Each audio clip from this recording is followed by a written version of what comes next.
Whoa, whoa, whoa. Welcome to another Mr. NeuTran video. We're covering cellular respiration. So, we have cellular respiration.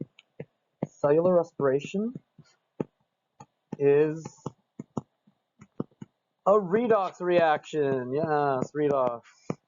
And we are taking a chemical energy and converting it to another chemical energy. Let's look at the equation itself. I always start off with the big player, glucose. We add, again, 6 oxygen to produce 6 CO2 and 6 H2O and a whopping 38 ATP. So we need to know what is being reduced and being oxidized. So we underline the first reactant. We're looking for a change in H, just like in photosynthesis. And I found it. Glucose is being broken down or oxidized. And then we have oxygen here. Oxygen again finds its pair. And right here we know that oxygen is being reduced because it got the H. So that is the main thing you need to know for cellular respiration in terms of redox. Let's take a look at the big overview for cellular respiration. So we actually have 4 stages. So I'm going to rewrite these numbers here. And the first one is glycolysis. What happens with glycolysis is that glucose is breaking down to become a 3-carbon sugar called pyruvate. In that process, y'all, electrons are released and captured by NADH to go to the ETC or Electron Transport Chain.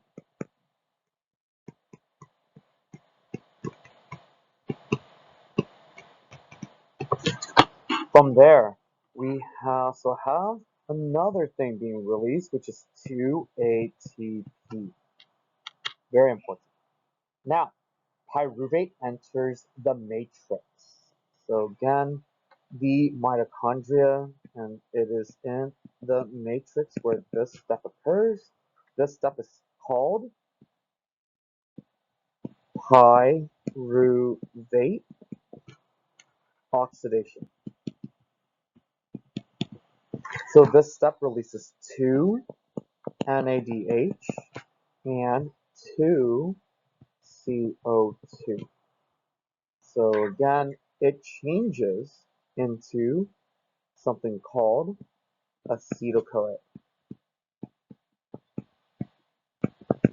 This acetyl-CoA then enters the stage 3 called Krebs cycle. This Krebs cycle happens in the matrix as well. And in this process, we see that it releases 4 things. Yes, 2 NADH. We have, oh, not 2 NADH, my bad. It is actually 6 NADH, 2 FADH₂, we have 4 CO2, and then 2 ATP. So we now take a look at that equation that we wrote down on the previous slide. It was C6H12O6. I'm trying to write it very small here so I can fit everything for our points. So we have 6 CO2, y'all, that is being generated. Okay? Note, we have 4 over here and 2 over there. Everything makes sense for that one glucose breakdown. Now, everything has been going towards the ETC, and we see that. Now we need to take note of it and fill in the last stage. The last stage is called oxidative phosphorylation.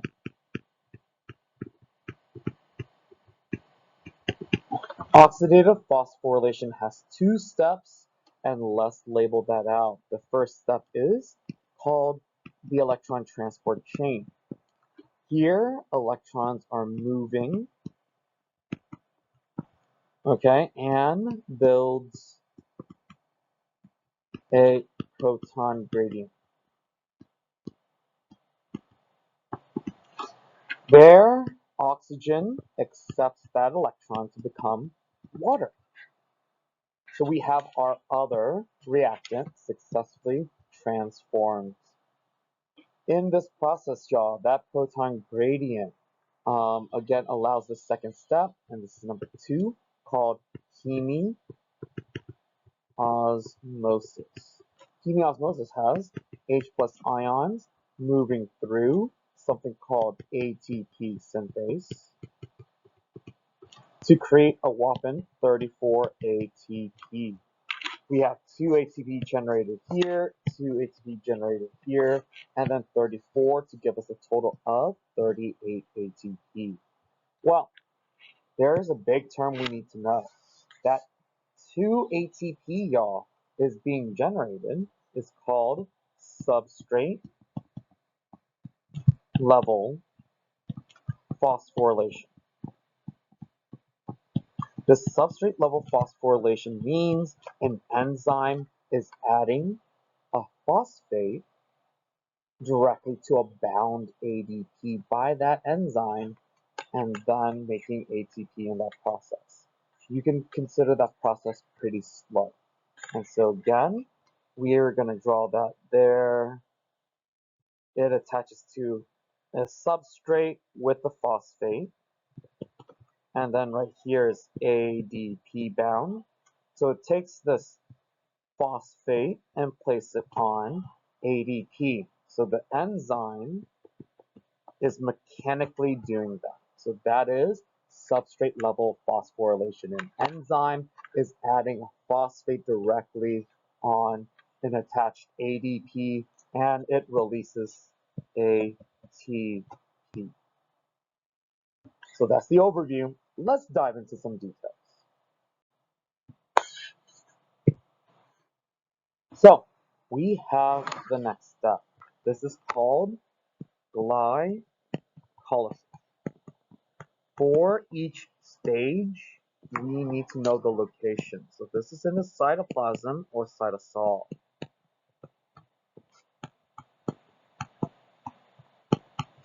And now, we are taking the first product of that equation, y'all, and changing it or breaking it down. Glucose. And we have a 6-carbon molecule.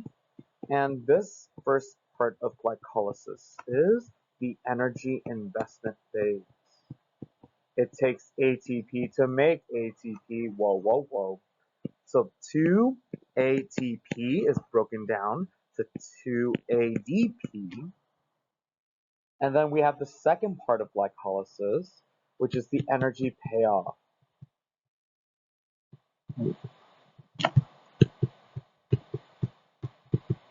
And there we have electrons being released when these bonds are forming. Those electrons are collected by NAD plus to create NADH, and NADH goes to the electron transport chain.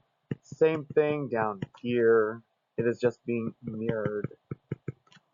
Now we have this ATP being generated, specifically 2 ADP, gets substrate phosphorylated, okay, to become 2 ATP, creating our 2 pyruvates. So we see that here with the 2 pyruvates, 3-carbon sugar. So again, same thing being mirrored down here, y'all. The ADP gets phosphorylated into 2 ATP, and this again is called substrate level phosphorylation.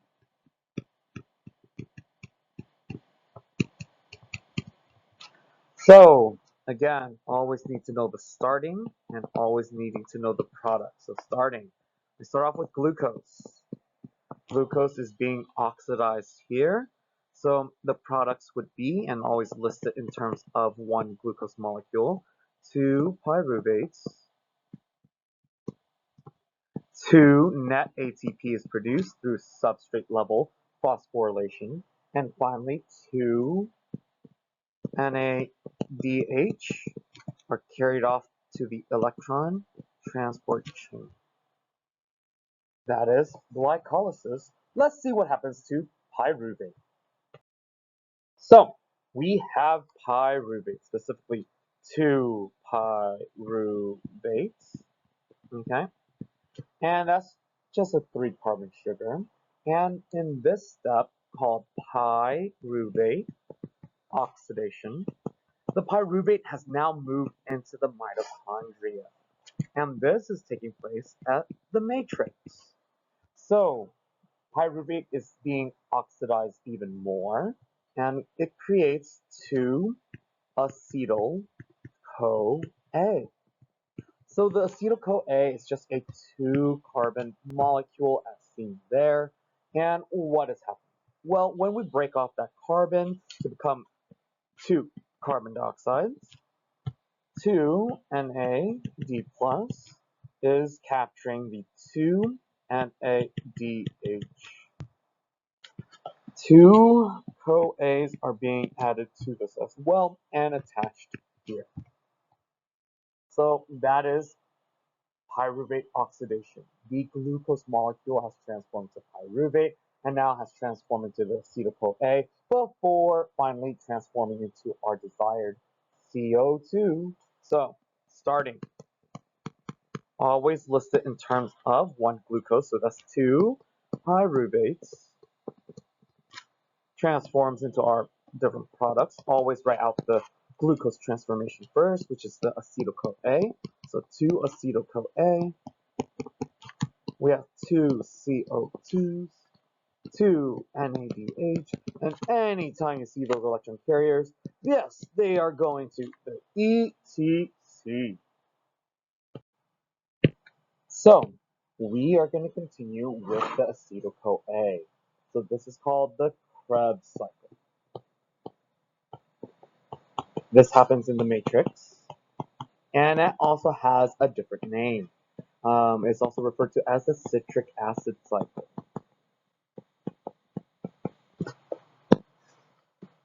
So what happens here? We have, again, acetyl-CoA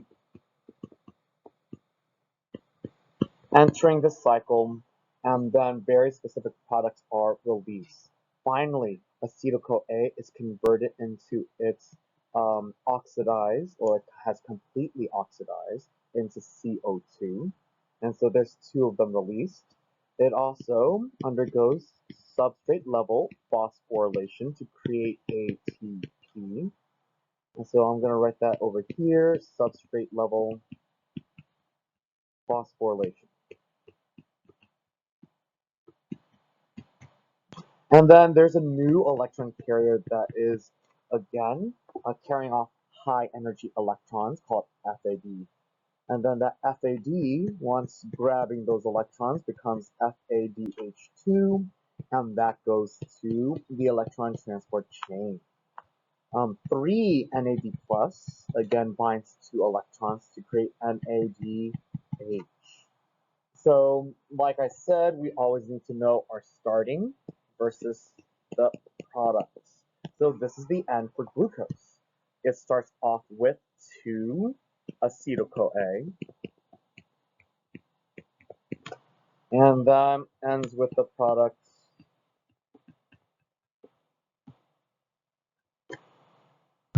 4 CO2, and again we have 2 ATP.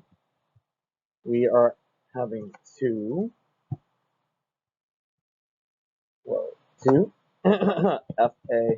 FADH₂, and finally 6 NADH.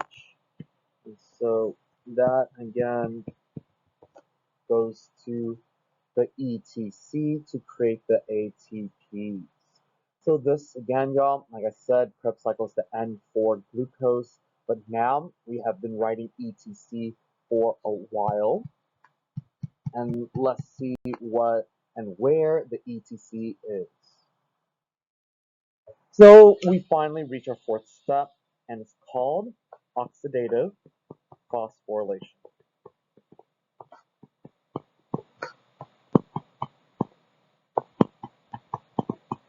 Okay, well, oxidative phosphorylation occurs in the inner membrane. Now, we've been talking about parts of the mitochondria, but there's a picture here where I'll highlight the parts. So what I'm outlining right now is called the inner membrane.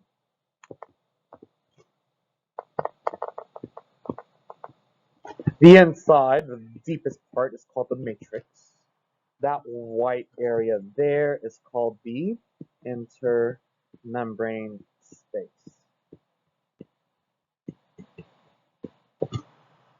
There are two parts to oxidative phosphorylation. The first part is the electron transport chain.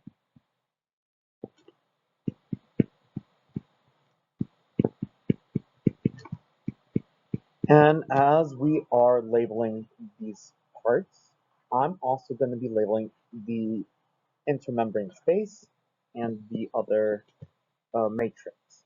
So intermembrane space is located here. And then on the inside, we have the matrix.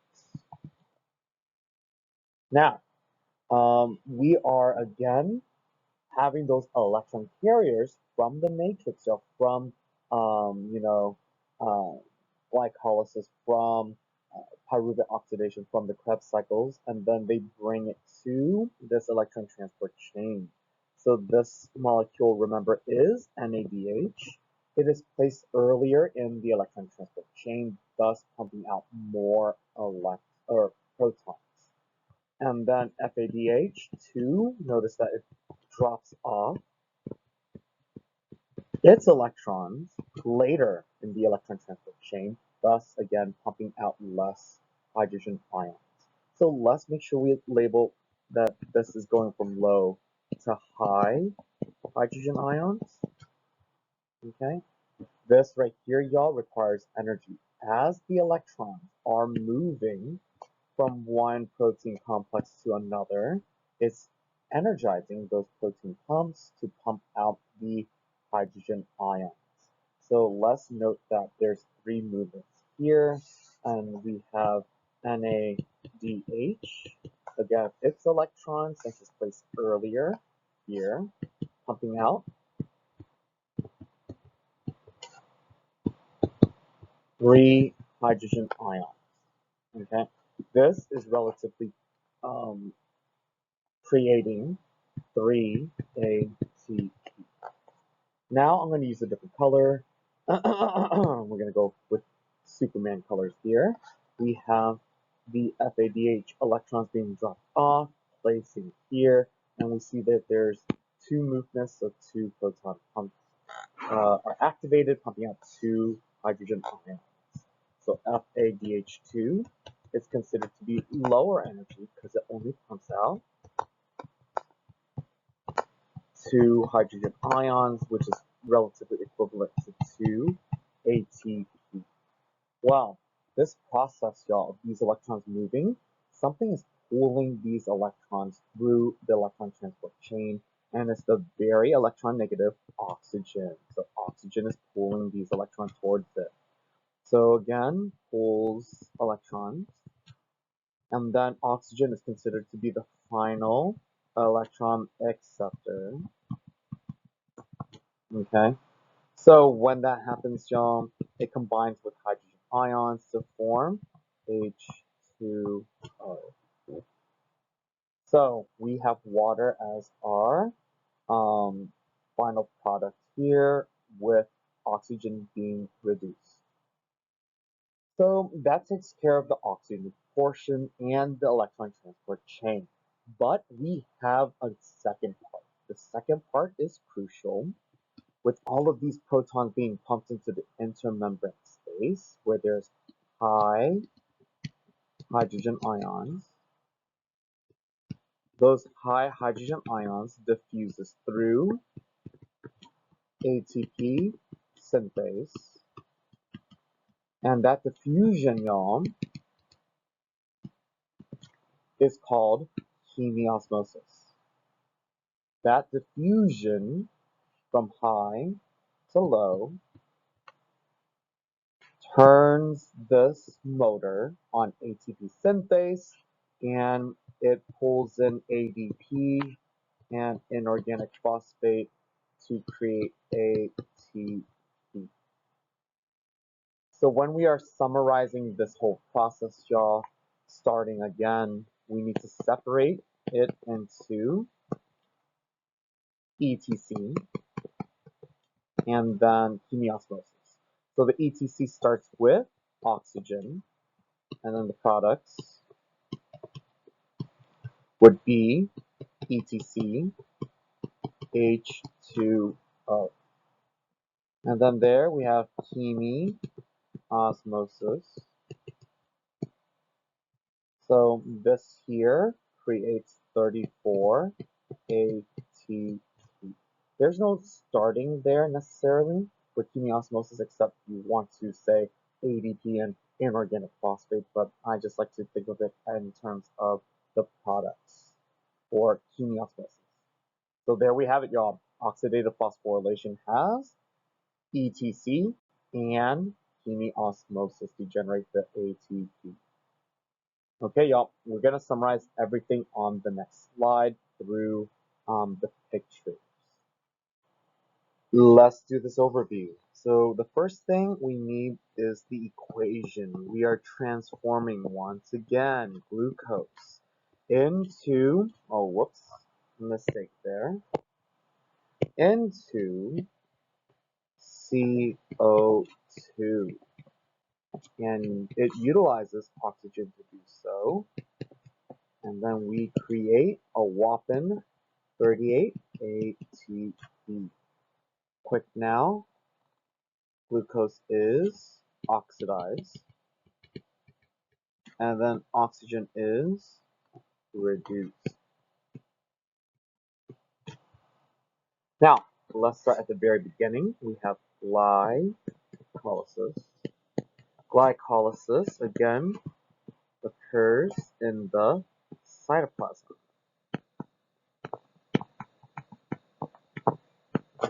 And then we have glucose. Glucose here is being broken down into two pyruvates. I'm going to be carrying this out in terms of breaking one glucose down. So this process, y'all, releases 2 ATP, and again, this is done by substrate level phosphorylation.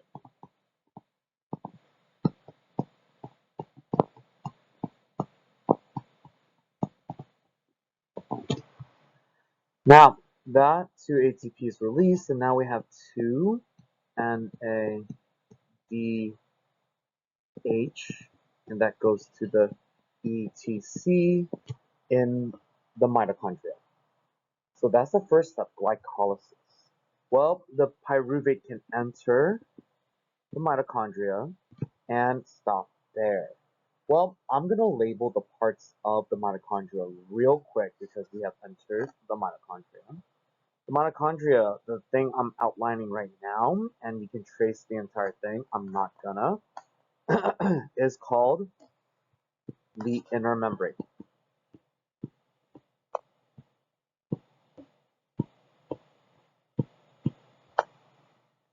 Now, this white space is called the intermembrane space.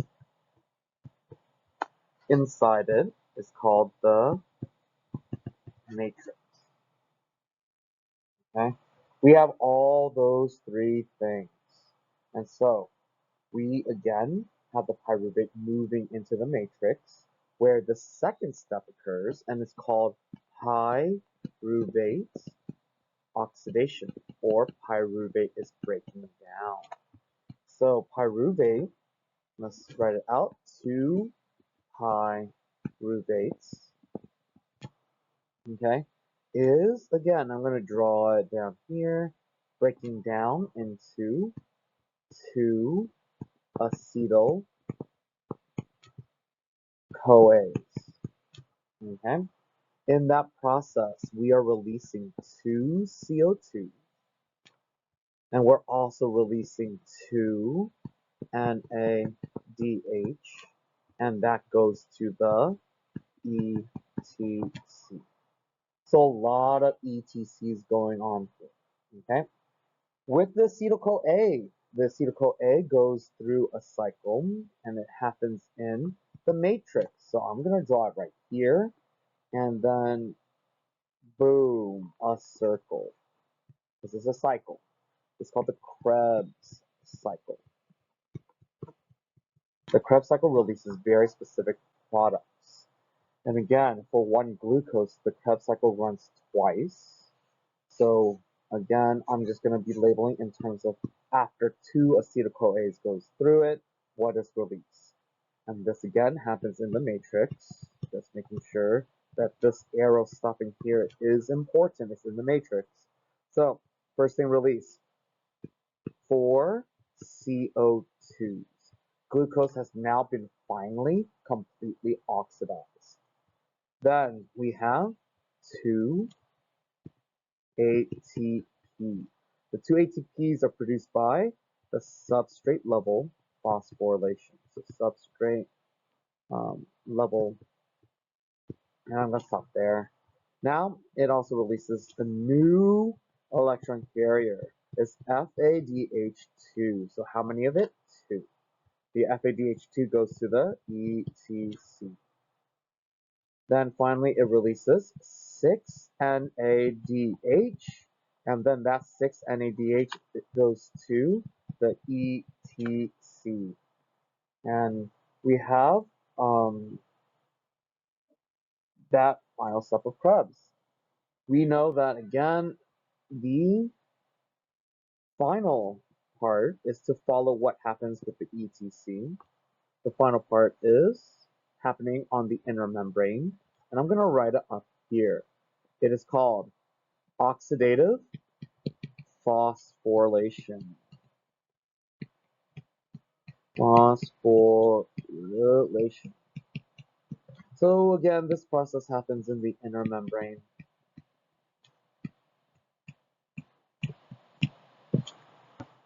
So what happens? First off, we need to note that the ETC happens here.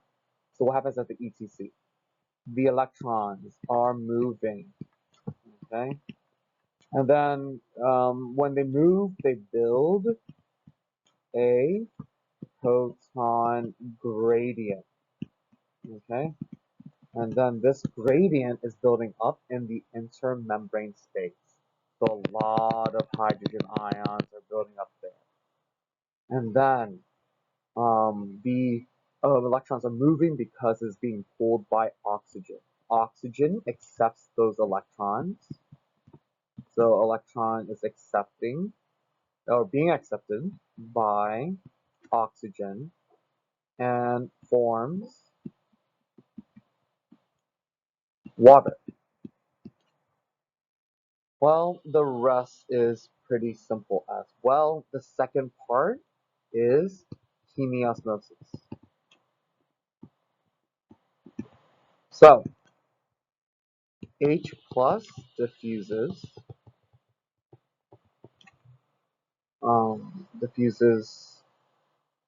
from the intermembrane space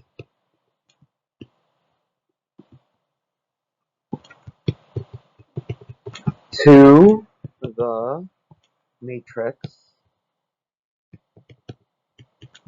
through the ATP synthase, creating 34 ATP.